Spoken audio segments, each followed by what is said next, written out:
Good evening, everyone. My name is Nancy Loud Norman. I'm co-executive director here at Atlantic Center for the Arts, along with Jim Frost. I want to thank you all so much for being here this evening. I first want to thank all of our artists who are participating in residency number 158. Thank you for taking a chance. Thank you for being here for the past 3 weeks. It's been really great for us to see all of you at work, and we're looking forward to tonight. Before I hand the mic over to Jim, I wanted to let you know that in just a week from Sunday, we start with our 2-week Your Word teen writing residency. This is a national competitive program where we have 21 teens from across the country coming to live and work, just like our artists during Residency 158, and all in writing, in different genres within writing. Please grab a newsletter on your way out. The master writers will each be giving a free reading right here in the theater, and I hope you can join us for that and have a minute to meet some of these wonderful teens who we're sure are going to become associates in not too long. There's also membership information at the front where you came in. If you're not a member, please consider joining ACA. Catherine has information at the front. It's a small investment for what we do in supporting our artists worldwide, and we appreciate it very much. Jim? Thank you, Nancy. My name is Jim Frost, co-executive director here at Atlantic Center for the Arts, and I'd as well like to thank all of the artists in residence, the master artists, for, as Nancy said, taking a chance, applying, coming to the woods for 3 weeks to see what can happen here at Atlantic Center for the Arts. This residency program is really a truly special program. Obviously, it's an incredible facility. A lot of magic can happen out here, a lot of fantastic energy, a lot of great conversations, exchanges, collaborations, and it's really a testament to our founder, Doris Leeper, to have a vision to put a place like this together. And then here we are 30 plus years later, Residency 158. It's still happening exactly as she imagined it would. It's still 3 weeks, it's still interdisciplinary, there's still 24 associate artists participating, still 3 master artists. And so to have you all here as part of 158 participating and hopefully having a productive and exciting residency out here at ACA, we truly appreciate it from a staff perspective. I know our Board of Trustees works very hard to keep this place operating as a lean, mean arts machine. They do a fabulous job. But it really all doesn't happen without the artists and the participation from the artists. So thank you very much from the staff and the Board of Trustees and the National Council for coming out here and joining us and being part of our program. So, without further ado, I'm going to introduce Dale Orlander-Smith. He's going to come up and say a few words. Thank you.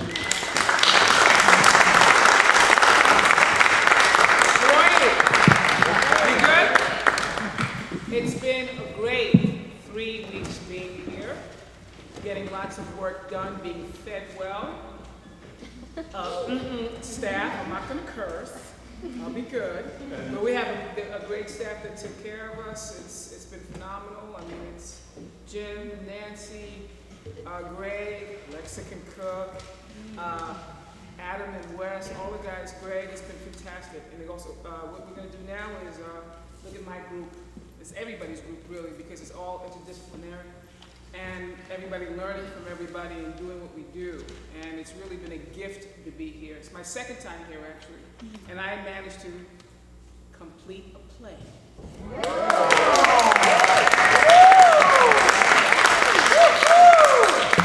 there you go. So what you're about to see with the group I'm with, I'm a playwright, right? It's work in progress. And they are some very talented, awesome people. They are the kings and queens of rock and roll, as far as I am concerned. And with further ado,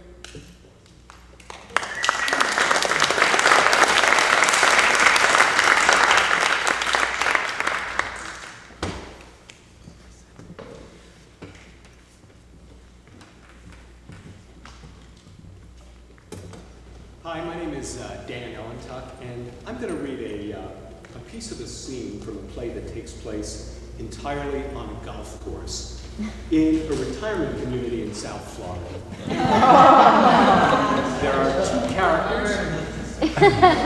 There is a father who's 80, and I'm going to read him, and John is going to read the son, Who's 50? These bags are too heavy. I can't carry them anymore. Something has to go. They're too heavy. What are you looking for? Something. There's got to be something here to throw out. You already drank all the water. We didn't drink all the water. You drank all the water. I was thirsty. I was thirsty. You had some water. I saw you drinking. This much. I'm very sorry. You had your chance back there. Why did you rest in the shade for a while? What shade? There is no shade. There's no shade at all in the whole fucking state. Safety pins. Why? Why do you need safety pins? Leave them. I'm not lugging them around. They give them to me. This is going out. I don't care. It's out. The towel is out. You ready to finish off the hole? Sure. Okay. Let's finish it off. Very funny. Done. This is my hole. Shall we proceed? Sure. Let's proceed. Hole 17 is a par 4, uphill, dogleg right with fairway bunkers on both sides. You ready? Sure. Let's go. Just a second, I gotta pee. You got a what? I gotta pee. Can you wait? I know there's a bathroom somewhere. There isn't, there's no bathrooms. But you're wrong. I know you're wrong. There have to be bathrooms. There's no bathrooms. Let me see the car. Hey, I don't have all day here. Jesus, get back of me. Just behind me, anywhere. Where? Behind me, behind me. Stop, just stand still, freeze. I gotta go. Not in the cup, for Christ's sake, not in the fucking cup. Oh, Jesus, anywhere else, on the grass, in the air, anywhere but the cup. Anywhere? Oh my God. You should have told me, because now it's too late. It's practically all done. Wait, sorry. I spoke too soon. Now it's done. Why did you have to pee in the cup?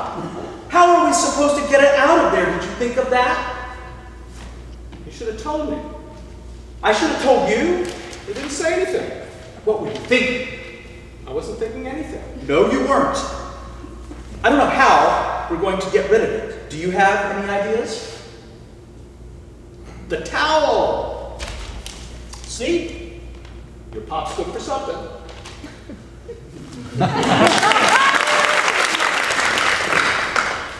Good evening. My name is Marilyn Maybloom Robinson, and I'm going to read you an excerpt from a play that's in progress. It's about a woman who is alone and broke, entitled High Maintenance. The surgeon no longer planned to slit my throat. During my final pre-surgery exam, he informed me that it would be wiser to make the incision in the back of my neck. Good, I guess. Yes, he said, you were concerned that us entering in the front would affect your voice. Now you don't have to worry about that. Well, yeah. I don't want to come out of there sounding like Melanie Griffith. Per usual, he pays no heed to my Hollywood points of reference. I sit in a window seat in the medical van after my exam. It's early evening. I look out at the rain-soaked, dark Miami streets. I'm seated within earshot of the driver. He talks on a speakerphone to his girlfriend. Ay, chica, anoche contigo. He waxes euphoric about their last night's lovemaking. I listen, understand words from my past before I was exempt from the human race. Let's talk about sex. Now, pain camouflaged everything. My goal of obtaining financial security being foremost on my itinerary. I handled it like a mantra. I'd repeat it over and over to myself. Gotta find a rich man. Gotta find a rich man. Gotta find a rich man. Determination replaced desire. Pain overtook ecstasy. Sex no longer on my wish list. No time for that luxury now. Hi, my name is Marilyn, and I come with a manual. I am a bionic woman.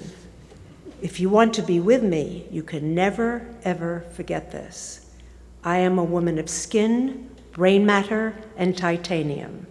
A titanium hip, and a neck composed of a titanium rod that extends to the base of my head, bone from the bone bank, and titanium screws. The surgeons dropped a toolkit in my neck and sewed me back up. Now I am R2-D2, your basic bionic bitch. I pass through airport security. The alarm shrieks, "Ah! Optimum level!" What have we here? They come running, security taut, ready for action. Could it be that I'm a fair-haired Sirhan, a Mohammed Atta, or perhaps a brainwashed mule for ISIS with a grenade in my G-string? A security woman assumes an open-legged butch pose, holding her divining rod. She says, "I'm going to touch you all over with this, and between your legs. Is that okay?" Sure. Hey, it's more action than I've seen in a year. "Supervisor!" she bellows, and the head honcho woman comes running, hand on the gun at her waist. Oh, damn, I should know better. You can't crack jokes with security. What's wrong with me? I vow henceforth to be a model robot.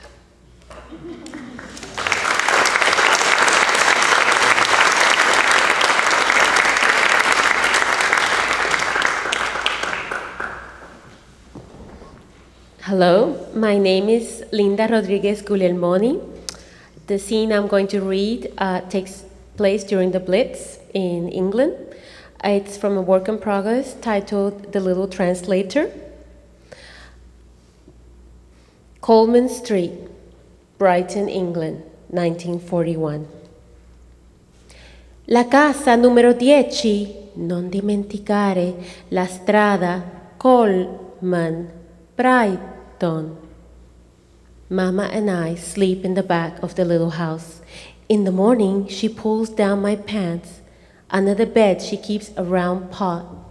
Her big hands hold me. Fala pipí, Romilda, fala pipí. I let go. Hot water runs out of me. It splashes into the yellow water in the pot. It makes bubbly sounds. My legs are cold. Mama wipes me between the legs. Her big hands pick up my small body. She changes my clothes, buttons me up, combs my hair. Her hands are warm. Mama pushes the window. It opens. She likes the sea air of Brighton. L'aria fresca del mare. Every day, Mama takes me to the park by the sea. She sits on a bench and rests her swollen legs. Her hands hold her big belly. I play with the flowers. Romilda, cauti con le spine. My favorite flowers are warm and soft, but there are times I press my fingers against them and it hurts. And in the sky, the light changes color. The night is near. I am so cold. In the little room at the top of the stairs, Mama closes the window, takes out the round pot. Fala pipì, dopo vai a letto. She wipes me between my legs and puts me to bed. My mother covers me with blankets and I listen. Mama pulls one side, then the other. She closes the heavy curtains so the light does not burn us tonight. La sabbia, el mare, el sole a Venezia. I fall asleep and dream inside of me that I am in a sand castle. I listen to the slow sound, the heavy sound. Giants! From the castle, my father says, "Don't look out the window, don't." A giant walks over us. My sand castle crumbles. I scream, be good, Mr. Cloud. Don't let the giant hide in you." I hear a whisper from behind Mr. Cloud. "Forgive me, I only do what I am told. Once I was a little boy and hid under the blankets with my mother like you. Don't you do that? Don't you do what you are told? Aren't you good?" The voice frightens me. I kick my mother and she gets up from bed. Shh. Mama pulls a heavy blanket over my head. I cannot move. Shh. Gli aeroplani stanno volando alla Londra. Shh. My mother brings me a cup. She holds it for me. I feel the heat on my lips as I drink in the dark. Romilda, baby, adesso a dormire. Shh. In the dark, the heat and the flowers enter my mouth. The flowers are little yellow bumps in the back of my tongue, and I swallow. It burns. It burns. I am so afraid for my mama's hands. Her big hands burn, but they are quiet. The quiet pain of my mother's hands. I keep it locked in my box with the hungry train sound and the giant's big sound and the sound of the man that whispers to me, "I am a good boy." But in the dark, sounds drip, drip, drip out of my box and mix with my mother's voice. "Buonanotte e sogni d'oro." Her hands cover my face. Why do they feel like the ice in the wind? Dormi, dormi. And she begins to hum. And I dream that I crawl into a big bell and my ears want to explode. I say stop, but the bells won't stop. Oranges and lemons, say the bells of St. Clements. My body flies side to side as the bells sing my lullaby. Help! The man in the clouds cries and asks me to forgive him, but I cannot, I won't. When will you pay me? Say the bells of Old Bailey.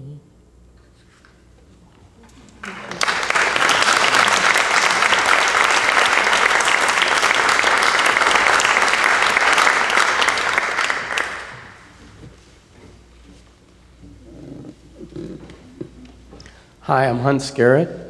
I'm working on, on a series of monologues about men and women of a certain age called Coots and Crones. Music. Follies music. A woman struts the stage like a showgirl, smiling. Do you feel it? Pressure. Pressure building behind the eyes, in the gut, past the fingertips. If I reach out, I can touch it. Green, it's green. A sickly shade of green that grows under an old oyster shell. The green of wounds, of low, sick clouds scurrying across the sky. Do you feel it, my darlings? Delicious. Puff of wind, spray of dirt, a sign clattering. I call to the winds, come to me, my mighty. Break open my bones and suck out my marrow. Ravage me, rape me, bring me home. I have tarried long, day after night, after dark, after light. My heart is tired of beating and my eyes have seen enough. Carlo? Is that you? No, of course not. You took the Cadillac to flee, to heed the squawks, to feed the swollen highways with floods of engines overheating. bumper to breast to loin. You laid with me belly to belly in the night. I appreciate that. Kept me safe from the terrors out there inside. You did your job, and when it was time, I handed over the keys and said, sayonara. You fled where you were found alongside the highway, child of concrete, walking the lanes. You approached my window and I opened. I did. I'm the one. Opened up. Sucked you up to my withered chest, made you drink from my dry teat. I'm the one, I did it, I paid and paid. Music! Folly's music plays as she opens a box and puts on a boa and a Vegas headdress. Ah, my feathers, my beads. See me sparkle, see me shine. Marabou, ostrich, Shangel. So happy to be let out, free to feel the air. I paid for you in 1953, Desert Song Casino, right before they imploded her there on the Strip. I took you in, took you to Paris. Oh, you loved the lights. Wouldn't sequins love the light? Why else do you live but to dazzle, to shine? But then, then there came a time to be put away, stored, airtight, sealed, a crick, a twinge, a tear. The light dimmed and then she puts away her boa. And then she puts away her headdress. Oh. And then she takes off her wig and puts away her hair. During the following, she wipes off her makeup with a cloth. If you looked outside my window, you'd see. You'd see what is coming. Waves with white caps, the surge, wind. But I don't look. I have good windows and beautiful curtains. I paid top dollar for those curtains. You get what you pay for. You want talent, you pay. You want quality, talk to me in kroners. The show isn't free. There's a ticket to be paid or else you don't get in the door. That door, the door right there with the top lock and the deadbolt and the chain. I see things slipping beneath. A few drops, a puddle, a stream. I was on the Rhine when Gustav proposed to me. There was a slight difference in our ages. I was 26 and he was 102. Didn't look a day over 90. From a very good family, German. He admired my legs. I loved his Rolls Royce. He wanted a wife, a playmate, a constant companion. I wanted to say, sweetheart, I'm on tour. The boat is docking soon, and I can't stay, can't possibly. There's another stop, and then one beyond that, and one beyond the... Meet me in Brussels. I'll be there a bit before Barcelona. You can see me in Prague. And I kissed his cold, dry cheek, and rose, and walked the gangplank to shore, and never saw him again. I guess he couldn't make it.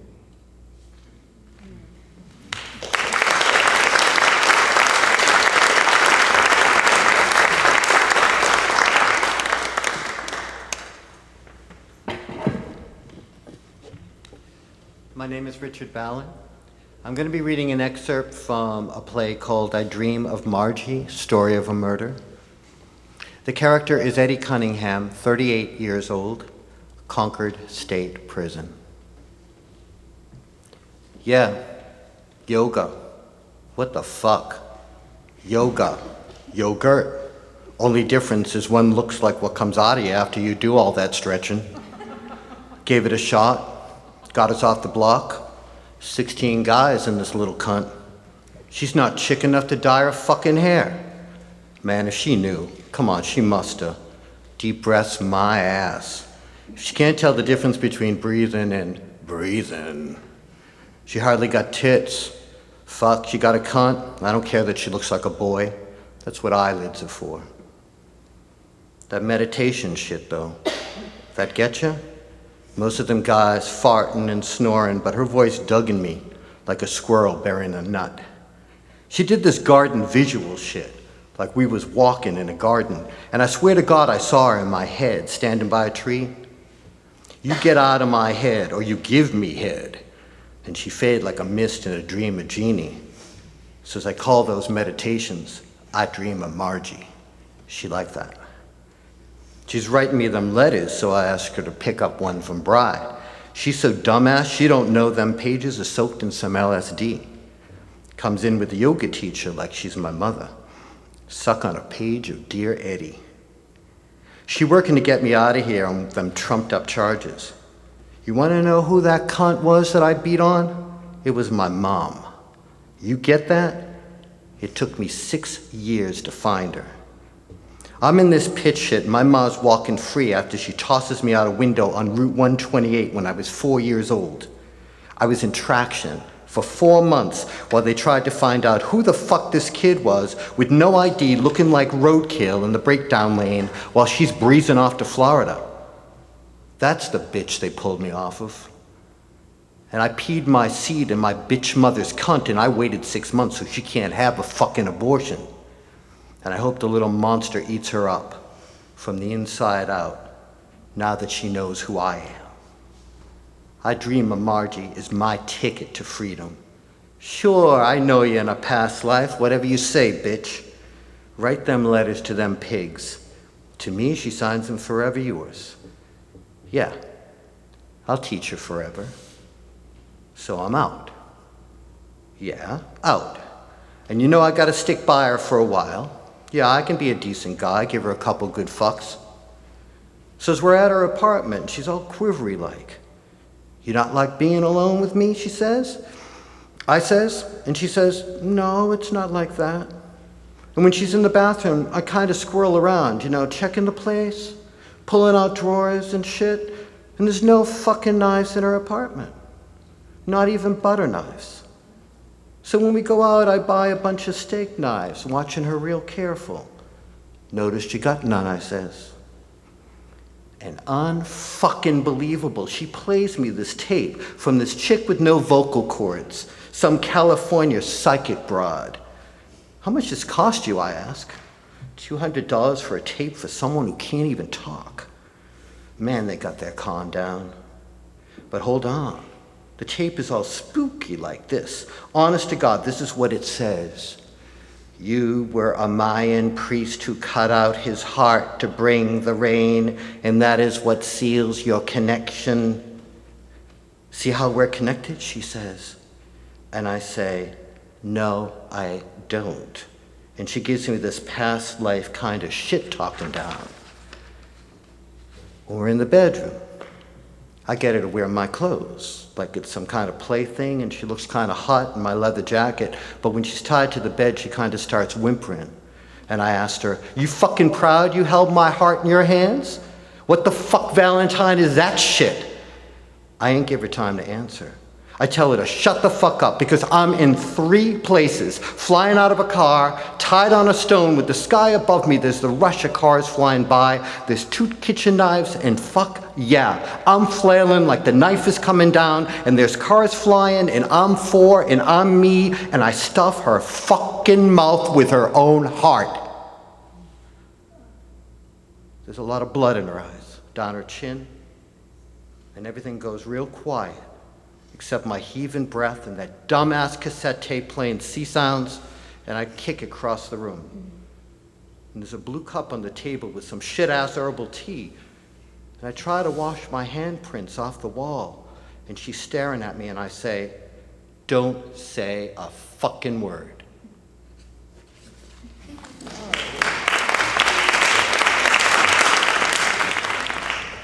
Hello. My name is Camille Cortez, and I will be presenting Stamped, a 7-year-old's monologue with her favorite stuffed animal, a raccoon. Today, I brought Papi's stamp collection to school for show and tell. You know, the one in the big heavy album? Papi let me borrow it. But he told me, Mila, be very careful with it. You can't get some of the stamps anymore. And I was careful. No one could touch it until it was my turn. He says that they can be very expensive someday, way more than any of my stickers because the stamps are old and small. This makes them rare. He really likes the stamps. He has been collecting them for years. Look how pretty this one is. It's from Ecuador. It says so right there, see? Ecuador. You know, I thought the kids at school would like Papi's album because they have stickers, and they have albums too. It's kind of the same, sort of, except for adults. Papi collects and trades stamps too, just like we do in school. When Miss Flores called me, I was excited. But the kids, they didn't care. I thought they would like what I would show this time, because the stamps are so pretty. You like the colors, don't you? This is my favorite, see? I wish they were more like you. You're smart like me. You get it. These kids are dumb. They laughed at me in class and called me a know-it-all, except for Soraya. She's my friend too. She doesn't really call me a nerd. Miss Flores held the album because it was heavy, and I turned the pages while I talked, but they ignored me. I was so angry, I stomped my foot down and said, "Hey, it's my turn." Then I passed the album and told them, "Be careful." But this one kid, he said, "Boring," and everybody laughed. That really hurt, because my daddy's album is not boring. Don't worry. I'm a big girl. No, I can't tell Mommy, because then the kids would pick on me even more. They can be so mean to me sometimes. I wish they would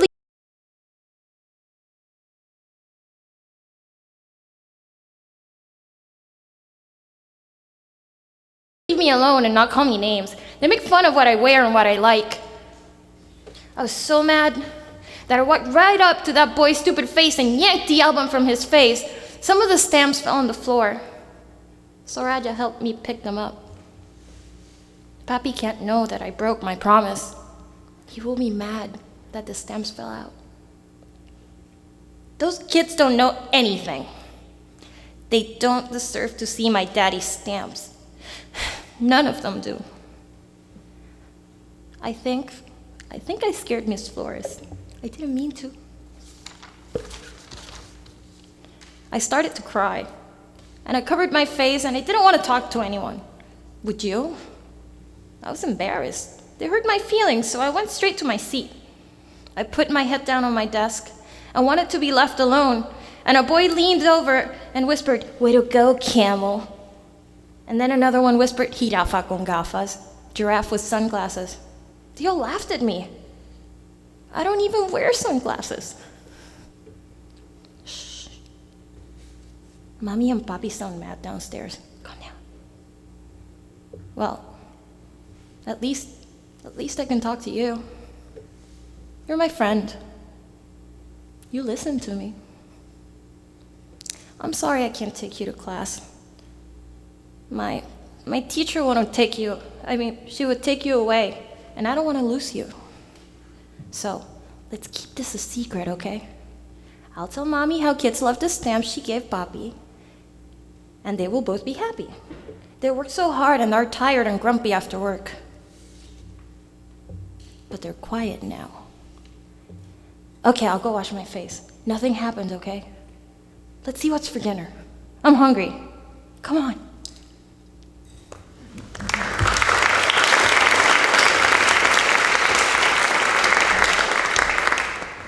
I'm Amy Suzara, and I'm going to do an excerpt from a play called Tiny Fires, which is about two scavengers living at the edge of a landfill in the Philippines. Lights up on Sugar Pie, a 19-year-old scavenger at the top of Paradise Mountain, a landfill near Manila. From the top, one can see the shanty houses crowding the edge of the dump and the city in the distance.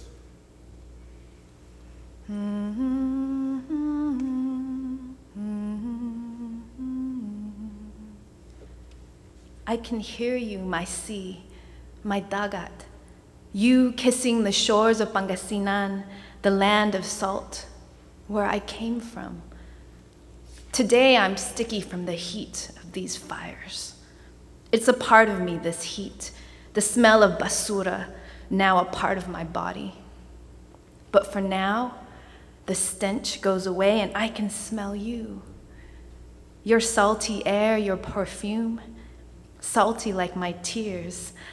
I can feel you. I can almost see your endless waves. What's that? You miss me? I miss you too. The sound of thunder and a flash of lightning. A storm is coming. Just a small one, not like the one. Look, it's like the rays of heaven coming down, but black over the dark sky. God's throwing down thunder. I know. I wish I could have pushed the Baguio back, the way I bring you here, Dagat. I wish I could move all of the waters. I know that I'm special, like Al-Mustafa. I'm learning how to use my powers. I know. I should have stopped the sky from falling that day, and Inay and Itay would still be here and all the others, and then we'd be together and things would be the way they were. And Trixie would have hurt Tatay too, and we'd be happy and we wouldn't be alone. I think God punished me because I had a secret. Ever since I was young, I wanted to run back to you and leave everyone behind, and so he took them away. Why did he have to do that, Dagat? Why didn't he take me instead? Sometimes I wish I could forget you, my sea. When we left home, I was just old enough to hold a memory. You were so soft on my skin, you kissing me like salty kisses, cleaning me. Every bath I take with that cold water from the dirty river, I imagine that it is you leaving a salty layer on my tongue. Remember that time I used to fetch crabs from you and how they would try to jump out of the bucket? They would make that screaming sound as they boiled.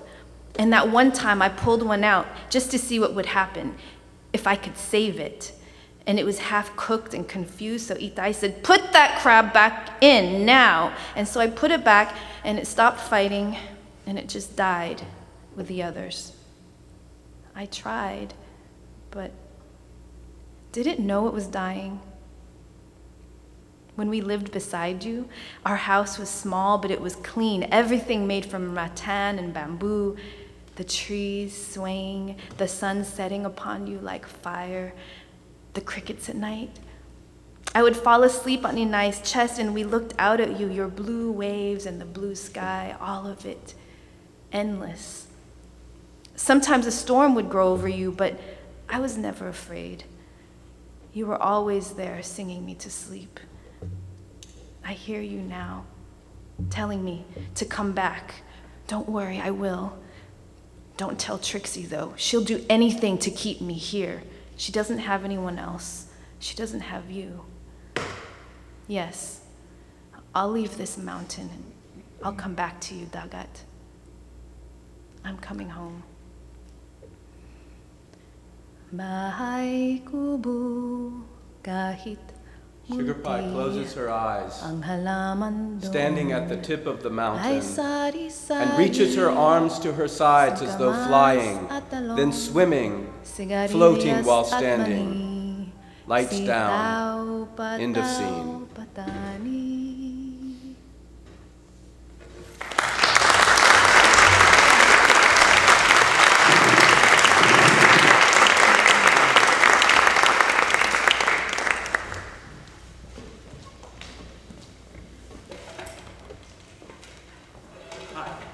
John Rowell. My play, Fair, tells two parallel stories. One about the original Broadway production of the musical My Fair Lady, and the other about a present-day production of the show at a Connecticut prep school. In this scene, I play the school's drama teacher, Thomas Barrett. Richard plays Ogden Winslow, Thomas's friend and colleague, and Hunt and Amy play auditioning students. And on the second night of auditions, this kid, the senior, Andrew Sutcliffe, I think you know him, shows up. I'd almost forgotten about him. He told me he was coming. He'd never done a play before. I know, Andrew. He still owes me a paper. Well, he walked in and said, Mr. Barrett, I'm going to sing 16 bars that I've grown accustomed to her face. That was ballsy. and smart. In his case, very smart. She almost makes the day begin. And suddenly, I swear, Ogden, there was no kid standing there. The kid was gone. I lost the kid. Replaced by a 35-year-old band singing, frankly, better than Rex Harrison. I mean, he wasn't concert ready. He didn't produce pear-shaped tones the whole time. But he sang like a man and not a boy. I'm sorry to say I've never seen that side of him in class. He's usually such a goofball, such a jock. I was serenely independent and content before we met. I knew I had an Eliza already, Robin, of course, so I had to see them together. I thought, well, so far so good, but it could all go up in smoke when he starts to read the part. I've grown accustomed to the trace of something in the air, accustomed to her face. Okay, Andrew and Robin, I want you to read part of the scene where Eliza comes to Wimpole Street and asks Professor Higgins to teach her how to speak like a lady. Can we give the accents a shot? All right. Now take your time, connect to each other. Remember, these are the words of George Bernard Shaw. Enunciate. Eliza, have some chocolates. How do I know what might be in them? I've heard of girls being drugged for the likes of you.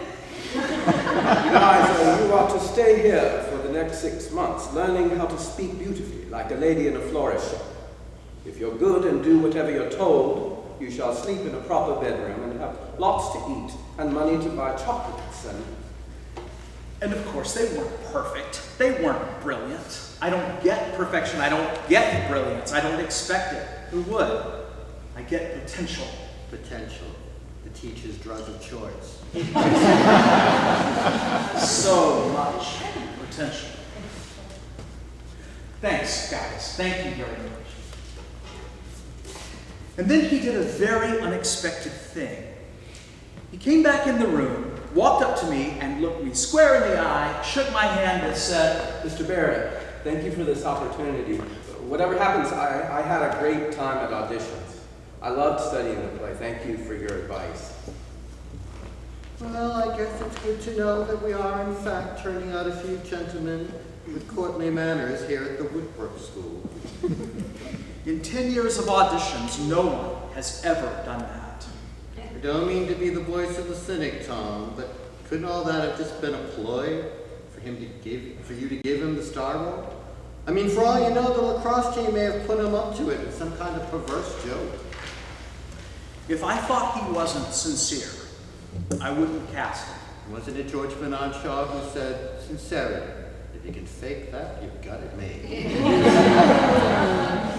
I think that was George Burns. By George. You're right, George. So you're going to cast Andrew Sutcliffe as Professor Higgins. Score 1 for the neophyte.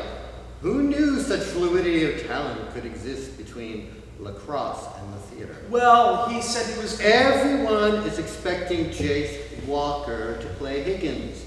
You know, including Jace Walker. I like being unpredictable. Jace will make an excellent Pickering.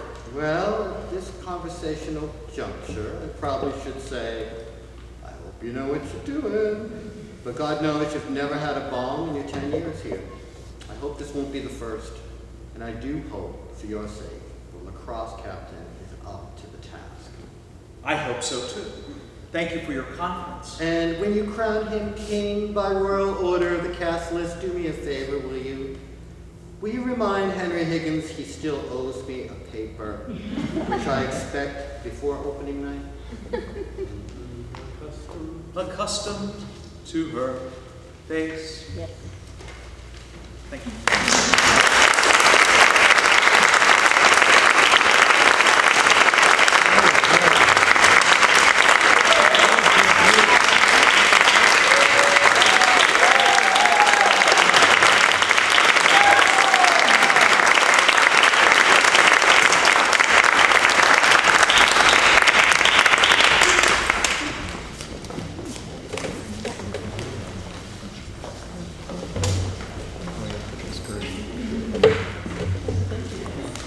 And now for something completely different.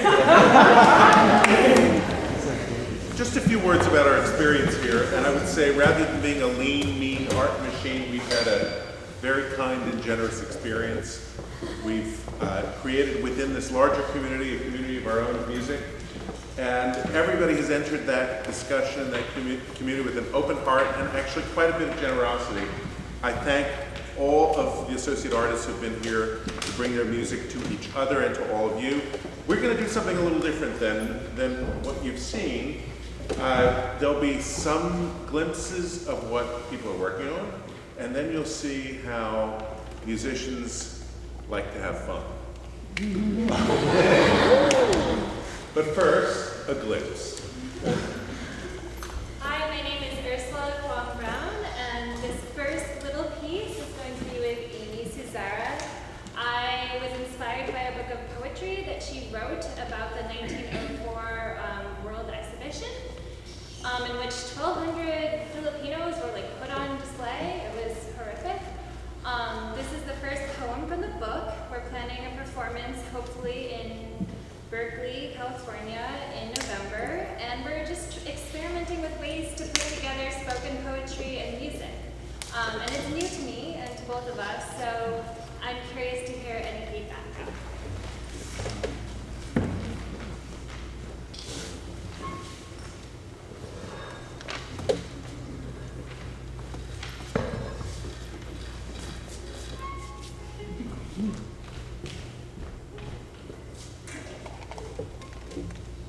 I like how the poet used it.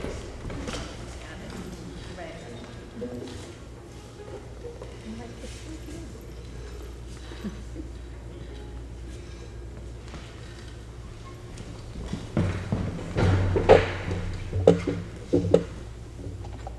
I should say this is called Objects and Artifacts.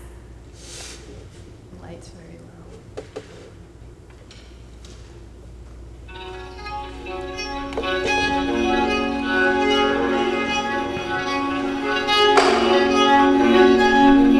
I enter the air-conditioned room, a maze of glass cases. Here, a lace-up dress stretched over a headless bust. White taffeta layers bloom and cascade like a wedding cake. Between this statue and myself, I see my ruddy face reflected in the glass. And which is the ghost, this colonial woman, headless, eyeless in her eyelet dress, or me gazing back? In the adjacent case, gray tarnished krises, a bolo, the sharp tips poke my eyes. A headdress with red and black feathers fans the city out of me. A rice god, elbows on knees, watches, so far from his domain. Philippine playing cards sleep in a stack. The top one stares back. My face is framed by the oval shape surrounding its subject. A sightless boy, holes for eyes, the rice picker's conical hat, skin like coffee.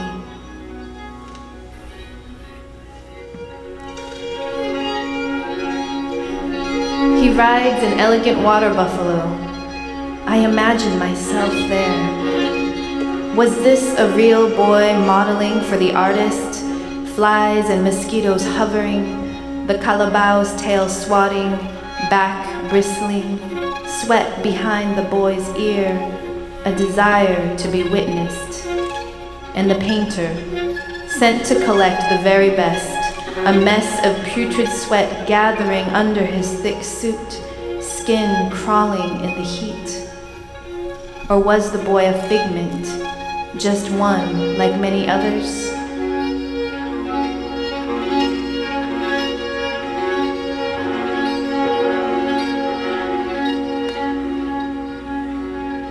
If I were there, 1904, a souvenir, which suit would I become?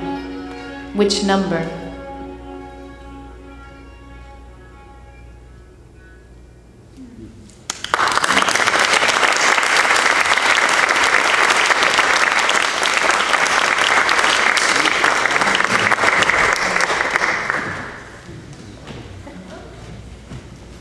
And I'm also doing this next little piece, which is, believe it or not, the first song that I've written in my, God, 20 years of composing. I don't know, for some reason writing musical songs and sitting at the piano and singing them was not part of my classical upbringing. So I would say that it's a testament to how wonderful all my colleagues have been here that I feel comfortable sharing this with you as my first experience sitting at the piano and singing a song. And the text, I have to say, was wonderful. Was very inspirational to me. It's by Dan Ellentuck. And this song is called 300 Bucks, and it's about a kid who's thinking of running away from home and going to Hollywood to, be famous. All right. We on? This is, I believe, also my first time singing with a microphone, so here we go. Thank you.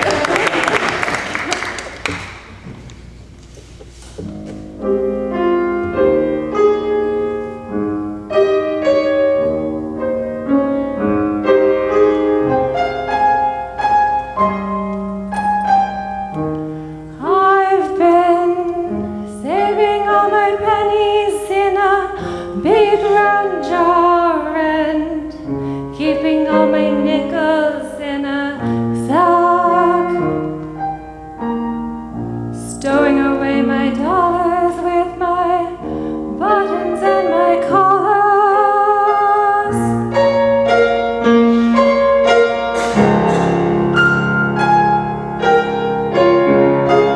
And when I leave, I'm never coming back.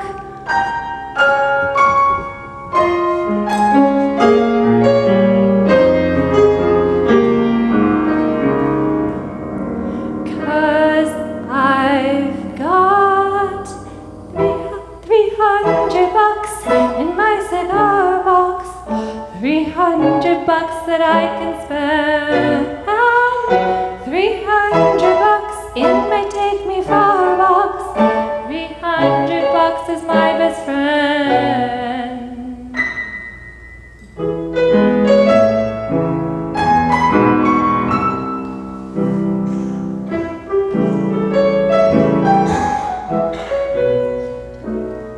$300 will get me started.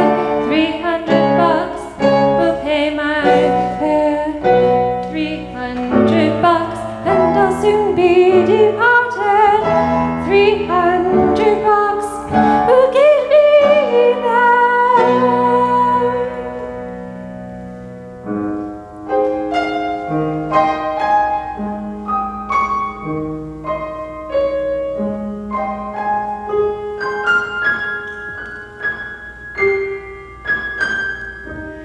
If I stay right here, I could lose this chance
I'm Jomi Delgado. I'm a composer. I'm from Mexico City. And I write, well, I've been working basically beginning 3 projects for librettos, for new short operas, following a short opera that I did on the life of a queen bee. So I've been mostly really preparing these new projects, so I'm very happy to have met all these writers and artists. I'm Sophie. Hi. I'm Alex Elizer. Also a composer, been writing other stuff, but playing piano right now. I'm a composer.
It's a fifth one. I'm Changa Jo, also composer, and this one I'm going to be the body percussionist, right? Yeah, man. And yes. So here we go. All right.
All right, it's my pleasure tonight to introduce the visual artists in residence.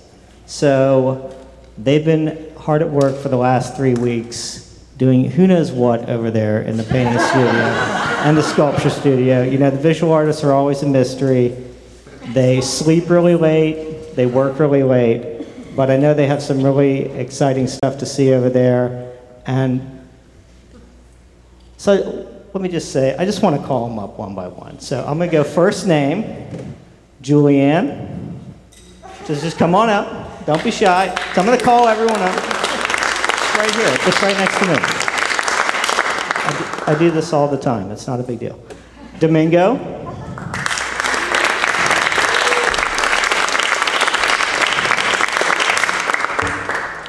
Patty.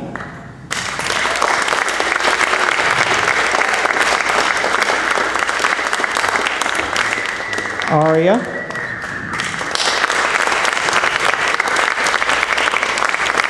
Adam. Adam. Come on up. Kat. There she is.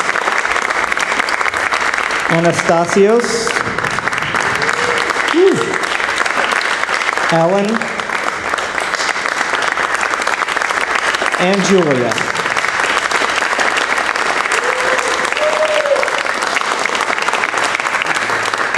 Thank you all for that wonderful round of applause for these artists. So let's break it down. In the Everbach Painting Studio, Julianne, Aria, Adam, Kat, Anastasios, Ellen, and Julia all will have work on display, and they will be in there to answer any questions and talk to you, as well as in the Helene Roberson Dance Studio, Domingo and Patty will have work on display as well. So these are our visual artists in residence for 158. So give them another round of applause real quick.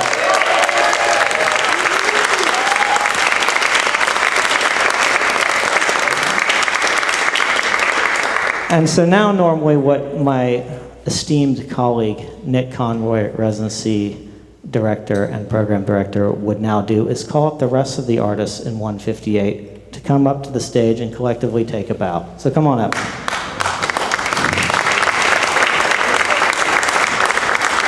Come on.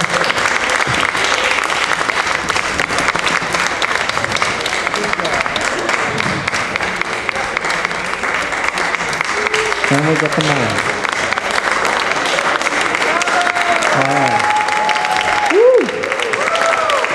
Ladies and gentlemen, 158. There it is.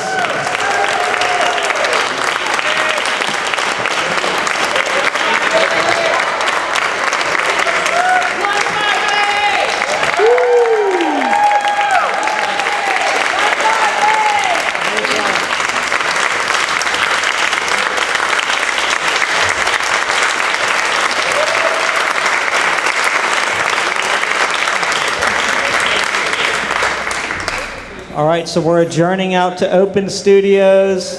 There are refreshments in the hallway. Tip your bartender and have a great time.